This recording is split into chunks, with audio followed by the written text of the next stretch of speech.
Hi, I'm Cara, I'm 18 and I'm from Scotland, and I'm a journalist for the Committee on International Trade. Through many decades, European countries have provided aid to an abundance of developing countries. Recently, the effectiveness of traditional aid has been debated. Some argue that it would be a better solution to facilitate trade from these countries through lowered customs barriers and/or free trade agreements to encourage the emergence of local markets. In light of Europe's own economic crisis and recession, what measures should be taken to further promote economic growth and social development in both European and developing countries?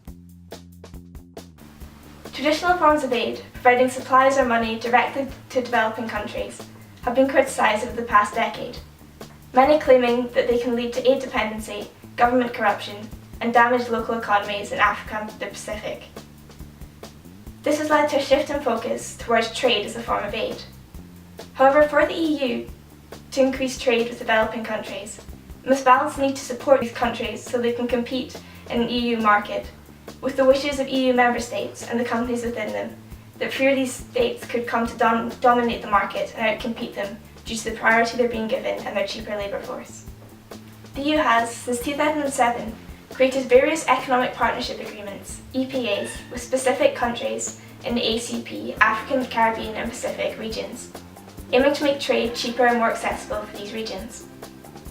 Since January, there is also a general scheme to remove the usual costs of trading within the EU, tariffs, for developing countries, depending on how developed the country in question is and how open to political reform. However, tariffs are not the only barriers the EU faces to trading with developing countries. Many of these countries have incredibly inefficient trade laws. This makes even simple trading procedures incredibly complicated.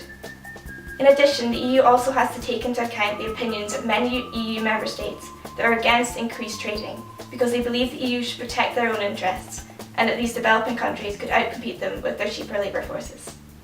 The key actors in this topic are firstly the European Commission. They are responsible for EU law concerning international trade. They propose to reform GSP. Next most important are the European Parliament and the Council of the European Union. They approve the proposals made by the European Commission. They approved the reformed GSP in October 2012 and it became law this January. Also important are the governments of EU member and ACP state governments.